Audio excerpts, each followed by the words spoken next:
Hello and welcome to the Big G Video Podcast. This is episode 3 and basically I bought a DJI Osmo 2 and I'm going to talk about why I went and bought that and why on earth I do that when I have very similar products. So let's get into it. I'm starting to do documentary filming and I'm going back to documentary filming and I want a setup where I can get good footage, I can capture it well, I've got a small footprint and it's stabilized and I've got good sound. So I've got a ZV-1 and I thought I'll use that and I'll get a gimbal for it. And I remembered I actually have a gimbal. So I got my gimbal out and I set my ZV-1 up on it and it worked and it gave smooth footage, but it was actually really quite cumbersome to use. Now, I've sadly got loads of cameras. I probably have a bit of gear acquisition syndrome. So I've got a Canon DSLR, I've got a Panasonic Micro Four Thirds, I've got an Insta 360 Go 2, I've got, what else have I got? I've got the Insta 360 One X2, which is the 360 camera. I've recently got an Olympus EM10 II. Now that has built-in stabilization. That's really good.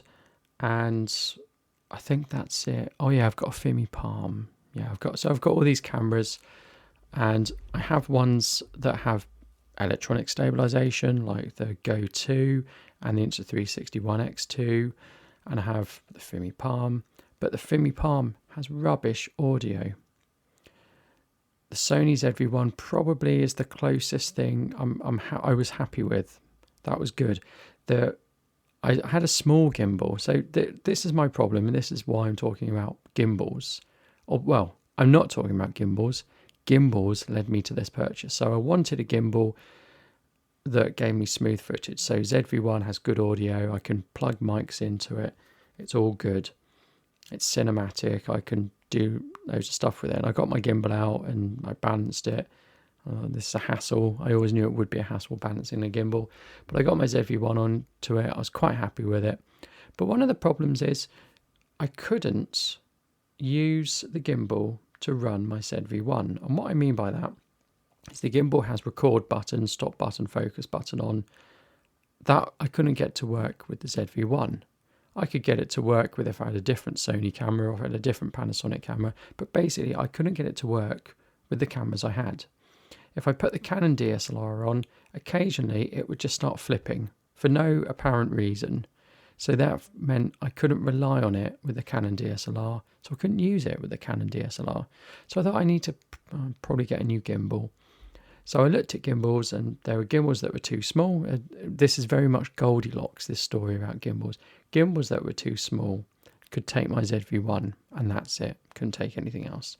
Gimbals that were too big couldn't take the ZV-1 without putting additional counterweights on it, but it could probably take the other ones.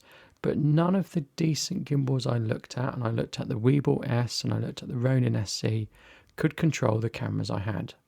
So I was back to square one. Now, I went and I practiced using the gimbal on my ZV-1 and not using the controls. So using the controls on my camera. And it wasn't very good because it meant I had stable footage, but then I was poking at it and I was touching the touchscreen and I was pressing small buttons and it was moving it. And so what was the point of having a gimbal? So I sort of sat down and I thought, I want good audio, I want gimbal footage, and I want a good picture. It has to be cinematic because that's what I'm after. It has to have good autofocus. So I thought, well, actually, why not get a DJI Pocket? And then in the end, I looked at the Pocket and the Pocket 2 and I thought I'm better off getting the Pocket 2. So I got the Pocket 2 and I've absolutely loved it. I've been using it this weekend. It's absolutely great. And actually, I wish I'd got it sooner. I think it could almost replace a camera. I think it's better than smartphone footage. I think it looks really good. And I'm so pleased I got it. I can film up to 4K 60. I'm very unlikely to use 4K 60, but I use 4K 24 and 4K 25, so I could film at 4K 60 and slow it down because it doesn't have particularly good slow motion, but if I go to 4K 60 I can slow it down enough. I don't get that bobbing up and down when I walk with a gimbal, with it. So basically, I've got that. What I'm going to do when I go and do my documentary filming is I'm probably going to put the ZV-1 on a tripod, and I'm probably going to use the Pocket 2 to film my B-roll and do all the moving stuff. And I can plug the same mic in to the ZV-1 as I can to the Pocket 2, and I'll be away. So I'm actually thinking tripod, 2 small cameras, maybe some wireless microphones, or take my own boom pole and just boom the microphone out of shot and use a shotgun mic, and that will probably work, and that will have a really light footprint for my documentary stuff.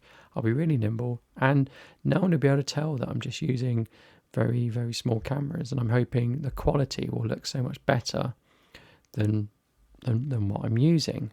So I wanted a gimbal, I went for a gimbal, I bought an Osmo Pocket 2, and again, I've been very happy with it. So that is talking about maybe why you don't need a gimbal, maybe why you need to just reassess what you have and then just get what suits you best. But the weird thing is, and this goes for the ZV-1 as well, and this goes for mobile filming, you start with a small camera or a small device. By the time you kit it out, it's a lot bigger. So I'm going to need to get ND filters for it. I needed to get a microphone adapter. I need to get something that effectively attaches and holds my smartphone to it, because you can plug your smartphone in and it's a wired connection rather than wireless.